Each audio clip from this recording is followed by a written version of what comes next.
Editors അവറിലേക്ക് സ്വാഗതം. പ്രധാന വാർത്തകൾ. Flexi Electronics and Home Appliances. Flexi, life easy. കാണാതായ എയർ ഏഷ്യൻ വിമാനം കടലിൽ തകർന്നു വീണിരിക്കാമെന്ന ഇന്തോനേഷ്യൻ ദൗത്യസേന. ജാവ കടലിൽ എണ്ണപ്പാടയും യന്ത്രാവശിഷ്ടങ്ങളും കണ്ടെത്തിയെന്ന റിപ്പോർട്ട്. ഗ്രീസിൽ തീപിടുത്തമുണ്ടായ ജങ്കാറിലെ മുഴുവൻ യാത്രക്കാരെയും രക്ഷപ്പെടുത്തി. ബംഗളൂരു സ്ഫോടനം ഭീകരാക്രമണം തന്നെയെന്ന് കേന്ദ്ര സർക്കാർ. ആവശ്യമെങ്കിൽ NIA അന്വേഷിക്കും. സിമി ബന്ധമെന്ന് സംശയം. പാക് സർക്കാർ വീട്ടുതടങ്കലിലാക്കിയ സഖ്യൂർ റഹ്മാൻ ലഖ്വിയെ മോചിപ്പിക്കാൻ കോടതി ഉത്തരവ്. പാക് സ്ഥാനപതിയെ വിളിച്ചുവരുത്തി പ്രതിഷേധമറിയിച്ചു. സോളാർ കേസിൽ LDF വീണ്ടും സമരത്തിന്. മുഖ്യമന്ത്രിയുടെ രാജി ആവശ്യപ്പെട്ട് ജനുവരി 5 സെക്രട്ടേറിയറ്റ് ധർണ. പാവങ്ങളെ മറന്നത് കോൺഗ്രസിന് തിരിച്ചടിയായെന്ന് രമേശ് ചെന്നിത്തല. സംഘടനാ തെരഞ്ഞെടുപ്പിൽ സമവായം മതിയെന്ന് ഹൈക്കമാൻഡ്. ആമിർ ഖാൻ ചിത്രം PK പ്രദർശിപ്പിച്ച തിയേറ്ററുകൾക്ക് നേരെ ബജ്രംഗ് ദൾ ആക്രമണം. അഹമ്മദാബാദിലും ഭോപ്പാലിലും തിയേറ്ററുകൾ അടിച്ചു തകർത്തു. അക്രമം ഹിന്ദുത്വത്തെ വ്രണപ്പെടുത്തിയെന്നാരോപിച്ച്. മെൽബൺ ക്രിക്കറ്റ് ടെസ്റ്റിൽ ഇന്ത്യക്കെതിരെ ഓസ്ട്രേലിയയ്ക്ക് മേധാവിത്വം. ഓസീസിന് 326 റൺസ് ലീഡ്. ഒന്നാം ഇന്നിംഗ്സിൽ ഇന്ത്യ 465 പുറത്ത്. കാണാതായ എയർ ഏഷ്യ വിമാനം തകർന്ന് കടലിൽ വീണിരിക്കാമെന്ന് ഇന്തോനേഷ്യൻ രക്ഷാദൌത്യ ഏജൻസി. ജാവ കടലിൽ എണ്ണപ്പാടയും യന്ത്രാവശിഷ്ടങ്ങളും കണ്ടെടുത്തതായി സ്ഥിരീകരിക്കാത്ത റിപ്പോർട്ടുകളുണ്ട്. എന്നാൽ തെരച്ചിൽ 2ാം ദിവസവും ഫലം കണ്ടിട്ടില്ല എന്ന് ഇന്തോനേഷ്യൻ സർക്കാർ ഔദ്യോഗികമായി അറിയിച്ചു. ജാവ കടലിനു മുകളിൽ വെച്ച് ഇന്നലെ രാവിലെ കാണാതായ എയർ ഏഷ്യ വിമാനം തകർന്നു വീണിരിക്കാമെന്നാണ് ഇന്തോനേഷ്യൻ രക്ഷാദൌത്യ ഏജൻസിയുടെ നിഗമനം. റഡാറിൽ നിന്ന് അപ്രത്യക്ഷമാകും മുൻപുള്ള സന്ദേശങ്ങളും കാലാവസ്ഥാ സാഹചര്യങ്ങളും പരിശോധിക്കുമ്പോൾ വിമാനം തകർന്ന് കടലിനടിയിലേക്ക് ആണ്ടുപോയിരിക്കാമെന്ന് ഏജൻസി തലവൻ പറഞ്ഞു. ഇതിനിടെ ജാവ കടലിൽ നാങ്ക ദ്വീപിന് സമീപം എണ്ണപ്പാടയും യന്ത്രാവശിഷ്ടങ്ങളും കണ്ടതായി റിപ്പോർട്ടുണ്ട്. എന്നാൽ ഇത് തകർന്ന വിമാനത്തിന്റേതാണ് എന്ന് സ്ഥിരീകരിക്കാൻ കഴിയില്ല എന്ന് ഇന്തോനേഷ്യൻ സർക്കാർ അറിയിച്ചു. 30 കപ്പലുകളും 15 വിമാനങ്ങളും ഉപയോഗിച്ചാണ് തിരച്ചിൽ പ്രവർത്തനം നടത്തുന്നത്. മത്സ്യത്തൊഴിലാളികളും തെരച്ചിലിൽ പങ്കാളികളാകുന്നുണ്ട്. ഇന്തോനേഷ്യയിലെ സുരബായിൽ നിന്ന് സിംഗപ്പൂരിലേക്ക് പോയ വിമാനമാണ് ഇന്നലെ കാണാതായത്. 162 യാത്രക്കാരാണ് വിമാനത്തിലുണ്ടായിരുന്നത്. വർഷാന്ത്യ അവധിക്ക് കുടുംബാംഗങ്ങളെ കാണാൻ പോയവരാണ് യാത്രക്കാരിൽ അധികവും. വിമാനം കാണാതായതിനെ തുടർന്ന് എയർ ഏഷ്യയുടെ ഓഹരി വില 7% താഴ്ന്നു. News desk reporter. Shri Prabhakaran Paleri, coast guard മുൻ ഡയറക്ടർ ജനറൽ, അദ്ദേഹം കോഴിക്കോട് സ്റ്റുഡിയോയിൽ നിന്ന്. ശ്രീ പ്രഭാകരൻ പലേരി, എയർ ഏഷ്യ വിമാനം കടലിൻ്റെ അടിത്തട്ടിൽ ഉണ്ടാകാം എന്നുള്ളത് ഒരു നിഗമനം മാത്രമാണ്. രക്ഷാദൗത്യത്തിന് അക്കാര്യത്തിലൊരു തീർച്ചയില്ല. എണ്ണപ്പാട ജാവ കടലിന് മുകളിൽ ഒഴുകി നടക്കുന്നുണ്ട് എന്ന റിപ്പോർട്ടുകൾ മാത്രമാണ് ഇത് സംബന്ധിച്ചുള്ളത്. എന്തുകൊണ്ടാണ് ഈ സമയമായിട്ടും വിമാനം എവിടെ പോയി എന്ന് സംബന്ധിച്ച ഒരു പൂർണ്ണമായ സ്ഥിരീകരിച്ച നിഗമനത്തിലേക്ക് എത്താൻ കഴിയാതെ പോകുന്നത്? നേരത്തെ മലേഷ്യൻ എയർലൈൻസിന്റെ വിമാനത്തിന് ഇതേ ഗതി സംഭവിച്ചിരുന്നു. ഈ വിമാനം എവിടെ വെച്ചാണ് അപ്രത്യക്ഷമായത് എന്നുള്ളത് തീർച്ചയായിട്ടും ഇന്തോനേഷ്യൻ ഗവൺമെന്റിനും എയർ ഏഷ്യ ഉദ്യോഗസ്ഥന്മാർക്കും അറിയാം. അതുകൊണ്ട് അതിൽ കണ്ടുപിടിക്കാനുള്ള ശ്രമങ്ങൾ സംഘടിതമായി നടക്കുന്നില്ല എന്നുള്ളതാണ് എൻ്റെ അഭിപ്രായം. അങ്ങനെയാണെങ്കിൽ മാത്രമേ അതൊക്കെ പെട്ടെന്ന് കണ്ടുപിടിക്കാൻ സാധിക്കുകയുള്ളൂ. 40ഓളം ഏകദേശം 40 മണിക്കൂർ 40ലധികം മണിക്കൂറുകളായി ഇനിയും അവർക്ക് ഇതിനെപ്പറ്റിയുള്ള ഒരു നിഗമനത്തിലെത്താൻ പറ്റിയിട്ടില്ല. പക്ഷേ എപ്പോഴാണ് അതിൻ്റെ അവസാനത്തെ സന്ദേശം ഇവർക്ക് കിട്ടിയെന്ന് ഇവർക്കറിയാം. അതായത് ഏകദേശം ഒരു 6:25 പുറപ്പെട്ട വിമാനം 32,000 അടി ഉയരത്തിൽ എത്തിയപ്പോൾ ശേഷമാണ് ഇവർക്ക് സന്ദേശം കിട്ടിയത്. അപ്പോൾ ആ ഭാഗത്തുള്ള കടലിലാണ് തെരച്ചിൽ നടത്തേണ്ടത്, അതിന് ചുറ്റുപാടും. ഞാൻ കേട്ടത് എന്താണെന്ന് വെച്ചാൽ ഏകദേശം 90,000 ചതുരശ്ര കിലോമീറ്റർ ഏരിയ അവർ തെരച്ചിൽ നടത്തിയെന്നാണ്. പക്ഷേ അത്രയും തെരച്ചിൽ നടത്താൻ അവരെ കൊണ്ട് സാധ്യമല്ല. വേറൊരു സംഗതി നോക്കുകയാണെങ്കിൽ ഒരു തിരച്ചിൽ ഒരു വൈദഗ്ധ്യത്തോടു കൂടിയുള്ള ഒരു തിരച്ചിലായിട്ട് ഞാൻ കാണുന്നില്ല. ഒരുതരം അപാകത അതിൽ കാണുന്നു. അതായത് ഗവൺമെന്റിനോ എയർ ഏഷ്യയുടെ ഉദ്യോഗസ്ഥന്മാർക്കോ ഈ യാത്രക്കാരുടെ ബന്ധുക്കളെ പറഞ്ഞ് മനസ്സിലാക്കി കൊടുക്കുവാനോ അവർക്ക് ഒരു സമാധാനം കൊടുക്കുവാനോ സാധിച്ചിട്ടില്ല. അവരിപ്പോഴും വരുന്നത് മീഡിയയുടെ റിപ്പോർട്ടുകളാണ് ഇവർ നോക്കിക്കൊണ്ടിരിക്കുന്നത്. പക്ഷെ മീഡിയക്കും എല്ലാ റിപ്പോർട്ടുകളും ശരിയായി കൊടുക്കാൻ സാധ്യമല്ല. അപ്പോൾ ചുരുക്കത്തിൽ പറഞ്ഞാൽ ഒരു അന്താരാഷ്ട്ര നിലവാരമുള്ള സെർച്ച് ആൻഡ് റെസ്ക്യൂ ഓപ്പറേഷൻ, അതായത് മരീടൈം റെസ്ക്യൂ സെന്ററുമായിട്ട് ബന്ധപ്പെട്ടിട്ട് അന്താരാഷ്ട്ര നിലവാരത്തിൽ അവർ ഇതുവരെ ചെയ്തിട്ടില്ല എന്നാണ് എൻ്റെ അഭിപ്രായം. മാത്രമല്ല പകൽ മാത്രമേ വിമാനങ്ങൾക്ക് തിരച്ചിൽ നടത്തുവാൻ സാധിക്കുകയുള്ളൂ. വിമാനങ്ങൾക്ക് കൂടുതൽ ഏരിയ സെർച്ച് ചെയ്യാൻ സാധിക്കും. പക്ഷേ വെള്ളത്തിൽ കാണുന്ന വസ്തുക്കൾ വിമാനത്തിൻ്റെ ആണോ അല്ലയോ എന്ന് പറയാൻ പറ്റില്ല. അതേസമയം കപ്പലുകൾക്ക് അധികം ദൂരം സഞ്ചരിക്കാൻ പറ്റില്ല, വളരെ മെല്ലെ മാത്രമേ തിരച്ചിൽ നടത്താൻ സാധിക്കുകയുള്ളൂ. അത് രാത്രിയും ചെയ്യാൻ സാധിക്കും. അവർക്ക് വല്ല ഡെബ്രി കിട്ടുകയാണെങ്കിൽ അവർക്കത് മനസ്സിലാക്കുവാനും സാധിക്കും. ഇങ്ങനെയുള്ള ഒരു വിഷമഘട്ടത്തിലാണ് ഇപ്പോൾ അവർ ഉള്ളത്. അതുകൊണ്ട് ഒരു ഊഹം മാത്രമാണ് കടലിൻ്റെ അടിയിൽ വിമാനം ഉണ്ടാകും. പക്ഷെ വിമാനമായിരിക്കില്ല കടലിൻ്റെ അടിയിലുള്ളത്, വിമാനത്തിൻ്റെ കഷ്ണങ്ങളാകാനാണ് സാധ്യത. പിന്നെ വേറൊരു കാര്യം ഞാൻ പറയുന്നത് എന്താണെന്ന് വെച്ചാൽ, ഇവിടെ എണ്ണപ്പാടത്തെ പറ്റി പറയുന്നു. ഈ എണ്ണപ്പാടം, ഒരു വിമാനം അപകടം സംഭവിച്ച സ്ഥലത്തെ എണ്ണപ്പാടം അത്രയൊന്നും കാണില്ല. കാരണം വിമാനത്തിൻ്റെ ഇന്ധനം എന്ന് പറയുന്നത് സെക്കൻഡ് വെച്ചിട്ട് വെള്ളത്തിൽ നിന്ന് തന്നെ വേപ്പറൈസ് ചെയ്തു പോകും. ഹൈലി വോളട്ടൈൽ എന്ന് പറയും നമ്മളതിന്. സാധാരണ കപ്പലിൻ്റെ എണ്ണകൾ മാതിരിയല്ല, അതൊരു ഏവിയേഷൻ ഫ്യൂലാണ്. അതായത് ആ ഇന്ധനം വളരെ വേഗം അപ്രത്യക്ഷമാകും. മാത്രമല്ല ഈ വിമാനത്തിൽ അത്രയും എണ്ണ ഉണ്ടായിട്ടില്ല എന്നതും അങ്ങനെ ഒരു റിപ്പോർട്ട് ഞാൻ കേട്ടു. കാരണം സുരബായിൽ നിന്ന് സിംഗപ്പൂരിലേക്ക് മാത്രം പോകുന്നത്, അതായത് 2 മണിക്കൂർ 70 മിനിറ്റ് നേരത്തെ പറക്കലിനും പിന്നെ കുറച്ച് എമർജൻസി ഫ്യൂലും അല്ലാതെ അധികം ഇന്ധനം ഉണ്ടാകാൻ സാധ്യതയില്ല. അങ്ങനെ നോക്കിയാണെങ്കിൽ എണ്ണപ്പാടം നോക്കിയിട്ടല്ല ഇവർ പോകേണ്ടത് അവരുടെ ലക്ഷ്യത്തിലെ ആ സെൻട്രം, അതായത് എവിടെ നിന്നാണോ തിരച്ചിൽ തുടങ്ങേണ്ടത് അതിൽ നിന്ന് തുടങ്ങിക്കഴിഞ്ഞിട്ട് അതിൻ്റെ ചുറ്റുപാടുമാണ് ഇവർ സെർച്ച് ചെയ്യേണ്ടത്, തിരച്ചിൽ നടത്തേണ്ടത്. അത് ചെയ്തിട്ടില്ല എന്നാണ് എൻ്റെ അഭിപ്രായം.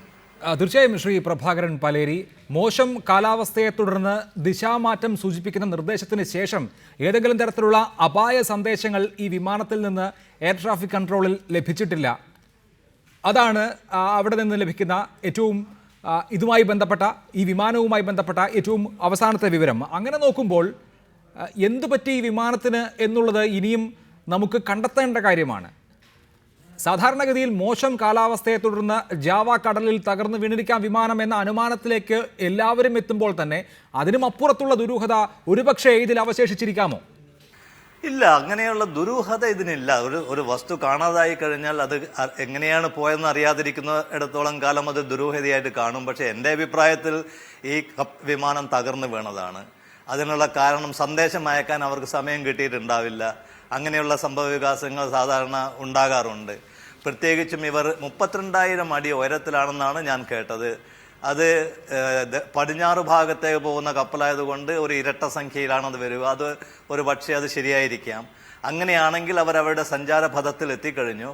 പക്ഷേ കാലാവസ്ഥ അവർക്ക് അതിനെ നിയന്ത്രിക്കാൻ പറ്റാത്തത് കാരണം കൂടുതൽ ഉയരത്തിലേക്ക്, അതായത് 38,000 അടി ഉയരത്തിലേക്ക് പോകാനുള്ള അനുവാദം ചോദിച്ചിട്ട് ആ അനുവാദം എയർ ട്രാഫിക് കൺട്രോൾ കൊടുത്തിരുന്നില്ല. കാരണം വേറെ 1-2 വിമാനങ്ങൾ വരുന്നത് കാരണം അതുമായിട്ട് കൂട്ടിമുട്ടൽ ഒഴിവാക്കാൻ വേണ്ടി അവർ ആ അനുവാദം കൊടുത്തിട്ടില്ല എന്നാണ് എൻ്റെ അറിവ്. അങ്ങനെയാണെങ്കിൽ ഇത് സ്വയം അതിലേക്ക് കയറാൻ ശ്രമിച്ചിട്ടുണ്ടാകും. അപ്പോൾ പല സംഭവ വികാസങ്ങളും ഉണ്ടായി കാണും. ഇതൊക്കെ പെട്ടെന്നായിരിക്കും സംഭവിച്ചിരിക്കുക. ഇതിനൊരു സംഗതി പറയാനുള്ളത് എന്താണെന്ന് വെച്ചാൽ, എയർക്രാഫ്റ്റിന് ഒരു സ്റ്റോൾ എന്ന് പറയുന്ന ഒരു സ്ഥിതിവിശേഷം വരാൻ സാധ്യതയുണ്ട്. അതായത് കയറാനുള്ള ശക്തി നഷ്ടപ്പെടുക, അതായത് ആംഗിൾ ഓഫ് അറ്റാക്ക്, അതിൻ്റെ ഒരു വ്യോമ കോൺ, അതിൻ്റെ ആംഗിൾ കൂടുമ്പോൾ കയറാനുള്ള അവസ്ഥയിലേക്കുള്ള ആ ശക്തി നഷ്ടപ്പെട്ടു പോകും. അതിനാണ് പറയുക ഡീപ്പ് സ്റ്റോളിംഗ് എന്ന് പറയും ഇവരുടെ ഭാഷയിൽ. അങ്ങനെ സംഭവിച്ചു കഴിഞ്ഞാൽ ഉടനെ അത് താഴത്തേക്ക് വീഴുകയാണ് ചെയ്യുക. അങ്ങനെ ചെയ്യുമ്പോൾ ഏവിയോണിക്സ് എല്ലാം നഷ്ടപ്പെടാൻ സാധ്യതയുണ്ട്, വിദ്യുത് ശക്തി നഷ്ടപ്പെടാൻ സാധ്യതയുണ്ട്, അവർക്ക് അതിനുള്ള സന്ദേശങ്ങൾ അയക്കാനുള്ള കഴിവ് നഷ്ടപ്പെടാൻ സാധ്യത, അതൊക്കെ സെക്കൻഡുകൾ, നിമിഷങ്ങൾ വെച്ച് കഴിയും. അതുകൊണ്ട് സന്ദേശം അയച്ചിട്ടില്ല എന്നുള്ളതും പറയുന്നൊന്നും അതുകൊണ്ടൊന്നും നമ്മൾക്ക് അതിനെ വേറെ അനുമാനത്തിലേക്ക് എത്താൻ സാധ്യമല്ല. ആരും റാഞ്ചി കൊണ്ടുപോയി എന്ന് പറയാൻ പറ്റില്ല. ഇത് തകർന്ന് വീഴുകയാണ് ഉണ്ടായിട്ടുള്ളത്. കാരണം കാലാവസ്ഥ ഇവർക്ക് പ്രതികൂലമായിരുന്നു. വാസ്തവത്തിൽ കാലാവസ്ഥ എന്ന് പറയുന്നത് മോശം കാലാവസ്ഥ എന്ന് പറഞ്ഞുകൂടാ. കാരണം കാലാവസ്ഥയാണ്. കാലാവസ്ഥ ഈ ലോകത്തിൻ്റെ നിലനിൽപ്പിന് ആവശ്യമാണ്. അതിനനുസരിച്ചിട്ടാണ് നമ്മൾ പ്രവർത്തിക്കേണ്ടത്. അത് സാധിച്ചിട്ടില്ല എന്നാണ്. തീർച്ചയായും ശ്രീ പ്രഭാകരൻ പലേരി, അതിൻ്റെ കാരണം അന്വേഷിക്കുമ്പോൾ കാലാവസ്ഥ പ്രതികൂലമായാലും വിമാനം തകർന്നു വീഴാൻ പാടില്ലല്ലോ. ഇവിടെ 2008 വാങ്ങിയ വിമാനമാണ് എന്ന് എയർ ഏഷ്യ വിശദീകരിക്കുന്നു. നവംബർ മാസത്തിൽ അതിൻ്റെ മെയിൻ്റനൻസ് കഴിഞ്ഞതാണ്. 20,000 മണിക്കൂർ പറത്തൽ എക്സ്പീരിയൻസ് ഉള്ള പൈലറ്റാണ്. ഒരു തരത്തിലുള്ള സാങ്കേതിക തകരാറും വിമാനത്തിനില്ല എന്നും ഔദ്യോഗികമായി എയർ ഏഷ്യ വിശദീകരിക്കുന്നു. അപ്പോൾ പിന്നെ എന്ത് സംഭവിച്ചു, എന്ത് കാരണം കൊണ്ട് ഈ അപകടമുണ്ടായി എന്നുള്ളത് കൗതുകകരമായ ഒരു കാര്യമായിരിക്കില്ലേ? ഇല്ല, കാരണം ഇത് വാസ്തവത്തിൽ വളരെയധികം ഒരു വിമാന അപകടം ഉണ്ടായിക്കഴിഞ്ഞാൽ അതിൻ്റെ പിന്നാലെ ഒരു കൊലപാതകം നടത്തുന്ന മാതിരിയുള്ള ഒരു അന്വേഷണം, അതിനേക്കാളും സങ്കീർണമായിട്ടുള്ള അന്വേഷണം നടത്തിയാൽ മാത്രമേ ഇത് കണ്ടുപിടിക്കാൻ സാധിക്കുകയുള്ളൂ. ഇത് നമുക്ക് കണ്ടുപിടിക്കാൻ സാധിക്കും. കുറേ കാലം കൂടെ അന്വേഷണം അതിൽ നിന്നുള്ള വിദഗ്ധന്മാർ ചെയ്താൽ തീർച്ചയായിട്ടും മനസ്സിലാക്കാൻ സാധിക്കും. പക്ഷേ എയർ ഏഷ്യ എന്ന് പറയുന്നത് അത് അവരുടെ കമ്പനിയിലെ ആദ്യത്തെ വിമാന അപകടമാണിത്. അവർക്ക് വളരെയധികം സംഭ്രാന്തി വരുത്തിയ ഒരു സ്ഥിതിവിശേഷമാണ്. ഓഹരി വില ഇടിഞ്ഞുകൊണ്ടിരിക്കുന്നു. അങ്ങനെയുള്ള അവസ്ഥയിൽ അവർ ഇൻഷുറൻസും ബാക്കിയുള്ള കാര്യങ്ങളൊക്കെ നോക്കും. അപ്പോൾ അതിനുള്ള ഡിഫൻസ്, അതിനെ എതിർക്കുവാനുള്ള എല്ലാ സാധ്യതകളും അവർ തുടക്കം തന്നെ ഉണ്ടാക്കി വെക്കും. അതായത് ഇത് മെയിൻ്റനൻസ് ഇത്ര ചെയ്തിരുന്നു, വേറെ അവരുടെ കയ്യിൽ കുറ്റമില്ല എന്ന് കാണിക്കാൻ വേണ്ടി അവർ പലതും ചെയ്യും. അതൊന്നും നോക്കിയിട്ട് നമ്മൾ ഈ വിമാന അപകടത്തെ പറ്റി ഒരു ദുരൂഹതയായിട്ട് കാണരുത്. അത് അവർക്ക് അവരുടെ ഭാഗം രക്ഷിക്കുക എന്നുള്ളത് ഒരു ആവശ്യമായിട്ടുള്ള സ്ഥിതിവിശേഷമാണ് ഇപ്പോൾ ഉള്ളത്. കാരണം എയർ ഏഷ്യയിൽ അതിൻ്റെ പിന്തുണ തന്നെ യാത്രക്കാർ നഷ്ടപ്പെട്ടേക്കാം. അത് വേറൊരു കാര്യം. പക്ഷെ ഇവിടെ സംഭവിച്ചെന്താണെന്ന് വെച്ചാൽ ഒരു വിമാനം ഒരു പ്രത്യേക അവസ്ഥയിൽ, അതായത് അതിന് നേരിടാൻ പറ്റാത്ത ഒരു അവസ്ഥയിൽ തകർന്നു വീണു എന്ന് ഞാൻ പറയും. ആ അവസ്ഥ ഈ അറ്റകുറ്റപ്പണി ചെയ്തതുകൊണ്ടോ 6 കൊല്ലം മാത്രമേ പഴക്കമുള്ളൂ എന്ന് പറഞ്ഞതുകൊണ്ടൊന്നും കാര്യമില്ല. പുതിയ വിമാനം പറക്കൽ തന്നെ നഷ്ടപ്പെടുവാൻ സാധ്യതയുണ്ട്. എൻ്റെ അഭിപ്രായത്തിൽ അത് വെറും ഒരു അനുമാനം മാത്രമാണ്. കാരണം വേറെ ഒന്നും കാണാൻ അന്വേഷിച്ച് കണ്ടുപിടിക്കാനുള്ള ഒരു ഇത് പരിസ്ഥിതി എനിക്കില്ല. പക്ഷെ എൻ്റെ അഭിപ്രായത്തിൽ ഇത് ഞാൻ അന്വേഷിക്കുകയാണെങ്കിൽ എങ്ങനെയായിരിക്കും, ആ പൈലറ്റിൻ്റെ പൊസിഷനിൽ നിന്നുകൊണ്ട് ഞാൻ ഇതിനെ അന്വേഷിക്കുകയാണെങ്കിൽ തീർച്ചയായിട്ടും പൈലറ്റ് ആ അവസ്ഥയിൽ പിടിച്ചു നിൽക്കാൻ പറ്റാതെ ഗതി മാറ്റാനുള്ള ഒരു തിടുക്കം കാരണം, അതേസമയത്ത് അതിന് അനുവാദമില്ലാത്തൊരവസ്ഥയിൽ തീർച്ചയായിട്ടും അതിനെ തിരിക്കാനോ കയറ്റുവാനോ മുകളിലേക്ക് പറക്കുവാനോ ശ്രമിച്ചിട്ടുണ്ടാകും. അങ്ങനെയുള്ള ശ്രമത്തിൽ അതിന് സ്റ്റോളിങ് വരാം, അതായത് മുകളിലേക്ക് പോകുന്നതിന് പകരം താഴോട്ട് വരാം. അല്ലെങ്കിൽ അത് ഒരു പ്രത്യേകതരം മേഘവൃന്ദത്തിൽ, അതായത് ക്യുമുലോ നിംബസ് ക്ലൗഡ്, അതാണ് ഞാനും വിചാരിക്കുന്നത്. കാരണം പല പൈലറ്റുകളും അത് തന്നെയാണ് വിചാരിക്കുന്നത്. ഒരു പ്രത്യേകതരം മേഘവൃന്ദത്തിൽ കയറി, അതിന് പറയുക ക്യുമുലോ നിംബസ് എന്ന് പറയുന്ന ഒരു സ്ഥിതിവിശേഷമാണ്. അതിൽ കയറി കഴിഞ്ഞാൽ തീർച്ചയായിട്ടും അത് തകർന്നു വീഴും. കാരണം അങ്ങനെയുള്ളൊരു മേഘം മുന്നിൽ കാണുകയാണെങ്കിൽ പൈലറ്റുകൾ അതിനെ ചുറ്റിയിട്ടാണ് പോവുക. ആ മേഘത്തിൽ കൂടെ പോകാനുള്ള കഴിവ് ഒരു വിമാനത്തിനും ഇന്ന് ഈ ലോകത്തിലില്ല. അത് പെട്ടെന്ന് അദ്ദേഹത്തിന് മനസ്സിലായിട്ടുണ്ടാവില്ല. കാരണം ഇടിയും മിന്നലും മഴയുമുള്ള ഒരു സ്ഥിതിവിശേഷത്തിൽ ഈ തരത്തിലുള്ളൊരു മേഘം അവിടെ ഉണ്ടാകുമെന്ന് അദ്ദേഹത്തിന് റഡാറിൽ പോലും നോക്കി കാണാൻ പറ്റില്ല. കാരണം ഒരുപാട് ക്ലട്ടർ റഡാറിലുണ്ടാവും. അങ്ങനെയുള്ള സ്ഥിതിവിശേഷത്തിലാണ് പൈലറ്റിന് ഈ അബദ്ധം പറ്റുക. എത്ര പരിശീലനമുള്ള പൈലറ്റായാലും, എത്രമാത്രം പരിചയമുള്ള പൈലറ്റായാലും, എത്ര പുതിയ വിമാനമായാലും ആ തരത്തിലുള്ളൊരവസ്ഥയിൽ തകരാതെ നിവൃത്തിയില്ല. അതൊക്കെ വളരെ മുൻകൂട്ടി കണ്ട് അതിനെ ഒഴിവാക്കുകയാണ് സാധാരണ ചെയ്യാനുള്ളത്. അത് എന്തുകൊണ്ടാണ് സുരബായിലെ എയർ ട്രാഫിക് കൺട്രോളിനും കാലാവസ്ഥ നിരൂപകർക്കും ഇതിനെപ്പറ്റി മുൻകൂർ കണ്ട് പഠിച്ച് പൈലറ്റിന് വാണിംഗ് ഒരു ചേതാവിനെ കൊടുക്കാൻ പറ്റാഞ്ഞത് എന്നുള്ളതാണ് എനിക്ക് മനസ്സിലാകാത്തത്. പക്ഷേ ശ്രീ പ്രഭാകരൻ പലേരി, ഇത് അങ്ങനെ പൈലറ്റിന് സംഭവിച്ച അബദ്ധം എന്ന നിലയിലേക്ക് നമുക്ക് ആലോചിക്കാം. ഒരു പക്ഷേ അതായിരിക്കുകയും ചെയ്യും. പക്ഷേ ഈ വർഷം ഇതിപ്പോൾ 30 ചെറുതും വലുതുമായ വിമാനാപകടങ്ങൾ നടന്നിരിക്കുന്നു. അതിൽ 3 എണ്ണം വളരെ വലിയ അപകടങ്ങളാണ്. മലേഷ്യൻ എയർലൈൻസിൻ്റെ 2 വിമാനങ്ങൾ അപകടത്തിൽപ്പെട്ടത്. ഇതിപ്പോൾ എയർ ഏഷ്യയുടെ വിമാനം, മറ്റ് തകർന്നു വീണ വിമാനങ്ങൾ ട്രാൻസ് ഏഷ്യയുടെയും എയർ അൾജീരിയയുടെയും ഇറാൻ്റെയും ഒക്കെ വിമാനങ്ങളാണ്. അതായത് ചെറിയ രാജ്യങ്ങളുടെ അല്ലെങ്കിൽ 3ാം ലോക രാജ്യങ്ങളുടെ. ഇവിടെ ഇപ്പോൾ എയർ ഏഷ്യ തന്നെ ചെലവ് കുറഞ്ഞ വിമാന സർവീസിന് പ്രസിദ്ധരായ കമ്പനിയാണല്ലോ. അപ്പോൾ ചെലവ് കുറയുമ്പോൾ ഈ സുരക്ഷയുടെ കാര്യത്തിൽ പ്രശ്നം വരികയാണോ? ഇല്ല. ചെറിയ രാജ്യങ്ങളായാലും വലിയ രാജ്യങ്ങളായാലും വിമാനത്തിൻ്റെ അപകടങ്ങൾ ഏകദേശം ഒരേമാതിരി തന്നെയാണ് സംഭവിക്കുക. കാരണം ഈ വിമാനത്തിൻ്റെ സുരക്ഷയെ ശ്രദ്ധിക്കുന്ന ഒരു പ്രത്യേക വിഭാഗം അന്താരാഷ്ട്രീയ സിവിൽ വ്യോമയാന വിഭാഗത്തിനുണ്ട്. അവരാണ് ഇതിനൊക്കെ സർട്ടിഫിക്കറ്റ് കൊടുക്കേണ്ടത്. അതും ഒരു കാര്യം. അത് ചെറിയ രാജ്യമായതുകൊണ്ട് വിമാനം വേഗം അപകടത്തിൽപ്പെടുമെന്ന് നമ്മൾ വിചാരിക്കുന്നത് ശരിയല്ല. അതേപോലെ ചെലവ് ചുരുങ്ങിയ വിമാനം എന്ന് പറയുന്നത് നിരക്ക് കുറഞ്ഞ വിമാനമാണ്. അതായത് അവർ എന്താണ് ചെയ്യുന്നതെന്ന് വെച്ചാൽ പ്രധാനപ്പെട്ട സംഗതികളെല്ലാം ശ്രദ്ധിച്ചിട്ട് ബാക്കിയുള്ള അധിക ചിലവുകൾ ഒഴിവാക്കും. അതായത് ഓവർ ഹെഡ്സ് എന്ന് പറയുന്നത്, ലേബർ മെറ്റീരിയൽ അവർ അതിൽ ഒന്നും ചെയ്യുന്നില്ല. അത് തീർച്ചയായിട്ടും അധിക ചിലവ് കുറച്ചുകൊണ്ടാണ് ഇത് വിമാനം ചുരുങ്ങിയ നിരക്കിൽ അവർക്ക് യാത്രക്കാരിൽ നിന്ന് ചുരുങ്ങിയ നിരക്ക് വസൂൽ ചെയ്തിട്ട് ഓപ്പറേറ്റ് ചെയ്യാൻ പറ്റുന്നത്. അത് പ്രത്യേക തരത്തിലുള്ളൊരു മാനേജ്മെൻറ്റ് വൈദഗ്ധ്യമാണ്. അത് എല്ലാവർക്കും കൊണ്ട് സാധിക്കില്ല. ഉദാഹരണം എയർ ഇന്ത്യയെ കൊണ്ട് ചെലവ് ചുരുങ്ങിയ വിമാനം നടത്താൻ സാധിക്കില്ല എന്നാണ് എൻ്റെ അഭിപ്രായം. അതേസമയം എയർ ഏഷ്യ വളരെയധികം പ്രശസ്തി ആർജിച്ചിട്ടുള്ള ഒരു വിമാന കമ്പനിയാണ്. പ്രത്യേകിച്ചും ഈ ചുരുങ്ങിയ ബഡ്ജറ്റ്, അതായത് ബഡ്ജറ്റ് എയർലൈൻസ് ആ നിലവാരത്തിൽ പോകാൻ. അങ്ങനെയുള്ള ഒരു വിമാന കമ്പനിക്ക് സുരക്ഷാ സംവിധാനങ്ങൾക്കോ പൈലറ്റിൻ്റെ ക്വാളിഫിക്കേഷനിലോ ഒരിക്കലും തെറ്റുപറ്റില്ല. ഇവിടെ സംഭവിച്ചത് പൈലറ്റിൻ്റെ അബദ്ധം എന്ന് പറഞ്ഞുകൂടാ, പൈലറ്റിൻ്റെ ഒരു നിസ്സഹായത പൈലറ്റിന് വന്നു ഒരു പ്രത്യേക അവസ്ഥയിൽ. ഈ അവസ്ഥ കാലാവസ്ഥാ നിരീക്ഷകന്മാർ കുറച്ചുകൂടെ മുൻകൂട്ടി കണ്ട് മനസ്സിലാക്കേണ്ടിയിരിക്കുന്നു എന്നാണ് എൻ്റെ അഭിപ്രായം. രണ്ടാമത് ഇത് സംഭവിച്ചതിൻ്റെ തിരച്ചിൽ തന്നെ മനസ്സിലാകാം നമുക്ക് ഇവർക്ക് അത്രമാത്രം. തീർച്ചയായും ദയവായി തുടരുക ശ്രീ പ്രഭാകരൻ പാലേരി. ഇപ്പോൾ ശ്രീ കെ പി ഫാബിയാൻ വിദേശകാര്യ വിദഗ്ധൻ ടെലിഫോൺ ലൈനിലുണ്ട്. Shri K P Fabian, air ഏഷ്യയെ സംബന്ധിച്ച് കാണാതായ വിമാനം കണ്ടെത്താൻ ഇതേവരെ കഴിഞ്ഞിട്ടില്ല, തകർന്നു വീണിട്ടുണ്ട് എന്ന നിഗമനത്തിലാണ് എത്തുന്നത്. ഇന്തോനേഷ്യയും പരമാവധി ശ്രമിക്കുന്നുണ്ടെങ്കിലും ഒരു കൃത്യമായ കണ്ടെത്തലിലേക്ക് പോകാൻ സാധിക്കുന്നില്ല. മലേഷ്യയുടെ MH70 കാര്യത്തിലും 370 കാര്യത്തിലും ഇത് തന്നെയായിരുന്നു അവസ്ഥ. എന്തുകൊണ്ടാണ് ഇങ്ങനെ സംഭവിക്കുന്നതെന്നാണ് താങ്കൾക്ക് മനസ്സിലാകുന്നത്? ഇല്ല, എൻ്റെ അഭിപ്രായത്തിൽ ഇത് മിക്കവാറും കാലാവസ്ഥ വെതർ കൊണ്ടുണ്ടായ ഒരു ട്രാജഡിയാണിത്. അപ്പോൾ അതും മറ്റേ ആദ്യത്തെ മലേഷ്യൻ വിമാനമായിട്ട് നമ്മൾ, അല്ലെങ്കിൽ രണ്ടാമത്തെ മലേഷ്യൻ വിമാനമായിട്ട് നമ്മൾ താരതമ്യപ്പെടുത്തുന്നത് ശരിയായിരിക്കില്ല. ഇതിപ്പോൾ അന്താരാഷ്ട്ര സഹായം ഉണ്ട് എങ്കിൽ പോലും കണ്ടെത്തുക എന്ന ദൗത്യത്തിലേക്ക് ഇപ്പോൾ ഇന്തോനേഷ്യൻ സർക്കാരിൻ്റെ വിശദീകരണം തന്നെ ഒരുപക്ഷെ കടലിനടിയിൽ ഉണ്ടാകാം എന്നുള്ളതാണ്. കൃത്യമായ നിഗമനങ്ങളിലേക്ക് പോകാൻ മാത്രമുള്ള സാങ്കേതിക വൈദഗ്ധ്യം ഈ രാജ്യങ്ങൾക്ക്, ഈ മൂന്നാം ലോക രാജ്യങ്ങൾക്ക് ഇല്ലാത്തതാണോ പ്രശ്നം? ഇന്ന് ഞാൻ പറയില്ല. കാരണം ഒന്നാമത് ആ ഏരിയ വളരെ ബാഡ് വെതർ ഉള്ള സ്ഥലമാണ് എന്ന് എല്ലാവരും സമ്മതിക്കുന്നു. പൈലറ്റ്സ് എല്ലാവരും പറഞ്ഞിട്ടുണ്ട്.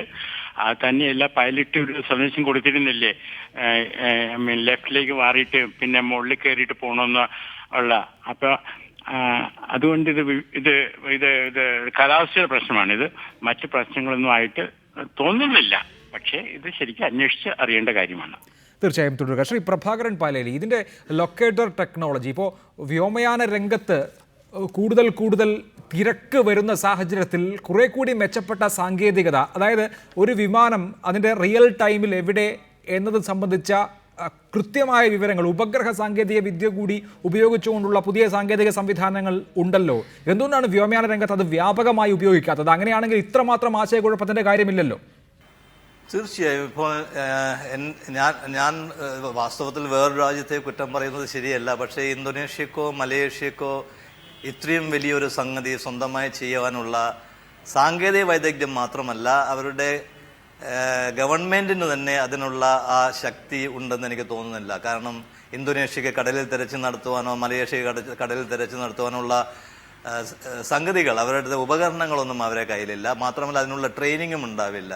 ഇപ്പോൾ അന്താരാഷ്ട്രീയ സഹായം അവർക്ക് കിട്ടിയെന്ന് പറയുന്നതൊക്കെ ശരിയല്ല. കാരണം ഓസ്ട്രേലിയ മാത്രമാണ് പുതുതായിട്ട് അവർക്ക് എന്തെങ്കിലും കൊടുത്തിരിക്കുന്നത്. അതിൽ ഒരു വിമാനം തൽക്കാലം ആ ഭാഗത്തേക്ക് പോയി തിരച്ചിൽ നടത്തി, അതും തെറ്റായ പല സ്ഥലത്തും പോയി സാധനങ്ങൾ കണ്ടുപിടിച്ചു. അത് ഇതുമായിട്ട് ബന്ധപ്പെട്ട സംഗതിയല്ല. അങ്ങനെയുള്ളൊരു സഹായം വെറുതെ ഒരു കേന്ദ്രീകരിച്ച്, അതായത് സംഘടിച്ചിട്ട് കൊണ്ടുള്ള ഒരു സഹായം നടന്നിട്ടില്ല. ഇതിൻ്റെ ഓപ്പറേഷൻ കൺട്രോൾ ചെയ്യുന്നത് ഇന്തോനേഷ്യയാണ്. ഒരുപക്ഷെ ഇന്തോനേഷ്യൻ നാവികസേനയോ ഇന്തോനേഷ്യൻ ബക്കാർ കാമലയോ ഇന്തോനേഷ്യയുടെ ബാക്കിയുള്ള സുരക്ഷാ സംവിധാനങ്ങളോ അവർക്ക് ഇങ്ങനെയൊന്നൊക്കെ ചെയ്തിട്ടുള്ള പരിചയം ഉണ്ടാവില്ല. മാത്രമല്ല അതിനുള്ള സംവിധാനങ്ങളും ഉണ്ടാകില്ല. അത് കടലിൻ്റെ മുകളിൽ തിരച്ചിൽ നടത്താൻ, ആകാശത്തും കടലിലും, പിന്നെ അകത്തേക്ക് പോകണമെങ്കിൽ അതിന് പ്രത്യേക സാങ്കേതിക വിദ്യകൾ ആവശ്യമുണ്ട്. അപ്പോൾ ഇത് എൻ്റെ അഭിപ്രായത്തിൽ ഗവൺമെൻറ് ഒന്നുകൂടെ ശ്രദ്ധിച്ചിട്ട് ബാക്കിയുള്ള ഗവൺമെൻറ്റുകളുമായി യോജിച്ച് സംഘടിതമായിട്ട് വേറെ ആരെയെങ്കിലും ഏൽപ്പിക്കുന്നതായിരിക്കും കുറേയും കൂടെ ഭേദമെന്നാണ് എൻ്റെ അഭിപ്രായം. ഇതിന് കഴിവുള്ള വല്ല രാജ്യങ്ങളെയും ഏൽപ്പിക്കുന്നതായിരിക്കും. ഇത് എനിക്ക് അറിയുന്നത് കൊണ്ട് പറയുകയാണ്. പക്ഷേ അതൊരു ഈ രാജ്യങ്ങൾ സമ്മതിക്കാൻ തയ്യാറായെന്ന് വരില്ല. സിംഗപ്പൂരിന് കുറേയൊക്കെ കഴിവുണ്ട്. പക്ഷേ സിംഗപ്പൂരിനൊന്നും അങ്ങേയറ്റത്ത് ജാവ കടലിലൊക്കെ പോയി സെർച്ച് ചെയ്യാനുള്ള സൗകര്യങ്ങൾ ഉണ്ടാവില്ല. വിമാനം അയച്ചതുകൊണ്ട് നമുക്ക് കാര്യമായിട്ടുള്ള ഒരു സംഗതി മനസ്സിലാക്കാം. പക്ഷേ അവർക്ക് കുറേ ആകാശത്ത് നോക്കി താഴത്തേക്ക് കാണാൻ സാധിക്കും എന്നല്ലാതെ. ഇവിടെ രണ്ട് സംഗതികളാണല്ലോ. ഒന്ന്, വ്യോമയാന സാങ്കേതിക വിദ്യകൾക്ക് പലതരം അബദ്ധങ്ങൾ പറ്റിയിരിക്കുന്നു. രണ്ടാമത്, കടലിൽ തിരച്ചിൽ നടത്തുവാനുള്ള സൗകര്യങ്ങളും ഈ രാജ്യങ്ങൾക്കില്ല. അല്ലാതെ ബാക്കിയുള്ള ടെക്നോളജിയുടെ ബന്ധവുമായിട്ട് ഇതിനെ ഞാൻ കൊണ്ടുവരുന്നില്ല. കാരണം ലോകം മുഴുവനും ഏത് തരത്തിലുള്ള വ്യോമയാനമായാലും അതിന് കേന്ദ്രീകരിച്ചിട്ടുള്ള ഒരു സംവിധാനങ്ങളൊക്കെ ഉണ്ട്. അല്ലാതെ സുരക്ഷാ സംവിധാനങ്ങൾക്ക് തളർച്ച കൊടുക്കാൻ ആ സംവിധാനങ്ങൾ സമ്മതിക്കില്ല. എയർ ഏഷ്യയുടെ വിമാനം 4 വർഷത്തോളം യൂറോപ്യൻ യൂണിയൻ അംഗീകരിക്കാതിരുന്നതാണ്. പക്ഷെ അത് പിന്നീടാണ് അംഗീകരിച്ചത്. കാരണം അതിൻ്റെ കമ്പനി കുറച്ചുകൂടെ നന്നായിട്ട് അതിനെ കൊണ്ടുവന്നു. വേറൊന്നുകൂടെ നമ്മൾ നോക്കേണ്ടത് എന്താണെന്ന് വെച്ചാൽ എയർ ഏഷ്യയുടെ ആദ്യത്തെ അപകടമാണിത്. ഇതുപോലുള്ള അപകടത്തിന് മുമ്പ് ഉണ്ടായിട്ടില്ല.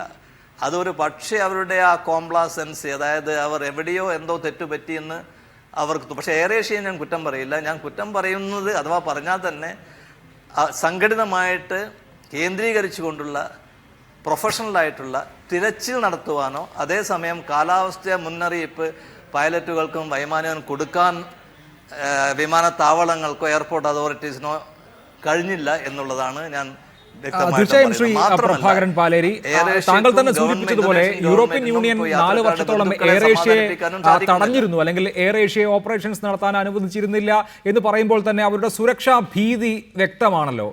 അപ്പോൾ ഈ എയർ ട്രാഫിക് വർദ്ധിക്കുന്നതിനനുസരിച്ച് ഈ സുരക്ഷാ സംവിധാനങ്ങൾ കൂടുതലായി ഏർപ്പെടുത്തേണ്ടുന്നതിൻ്റെ ആവശ്യകത, അപ്പോഴാണ് ഈ റിയൽ ടൈം ട്രാക്കിംഗ് പോലെയുള്ള പുതിയ സാങ്കേതിക വിദ്യകൾ, കുറേ കൂടി ചെലവ് കൂടിയ സാങ്കേതിക വിദ്യകൾ, ഓരോ വിമാനത്തിൻ്റെ എല്ലാ മൂവ്മെൻറ്റും തത്സമയം ഉപഗ്രഹ സാങ്കേതിക വിദ്യ വഴി അറിയാൻ കഴിയുന്ന അവസ്ഥയിലേക്കുള്ള അങ്ങേറ്റം നൂതനമായ സാങ്കേതിക വിദ്യയിലേക്ക് പോകാൻ സാധിക്കുമോ ഇല്ലയോ എന്ന പ്രശ്നം വരുന്നത്. 2014 സംബന്ധിച്ച് 30 വിമാനാപകടങ്ങൾ ഉണ്ടാകുന്നു. വിമാനാപകടങ്ങൾ ഈ വർഷത്തെ ഏറ്റവും പ്രധാനപ്പെട്ട വാർത്തകളായി തലക്കെട്ടുകളിൽ നിറയുന്ന അവസ്ഥ. അതുകൊണ്ടൊരു പക്ഷേ വരും വർഷത്തിൽ കൂടുതലായി പണമിറക്കേണ്ട, ആലോചന വേണ്ട, ശാസ്ത്രലോകം ശ്രദ്ധ വെക്കേണ്ട ഒരു വിഭാഗമായി, ഒരു പ്രധാനപ്പെട്ട മേഖലയായി വ്യോമ സുരക്ഷ മാറുമോ?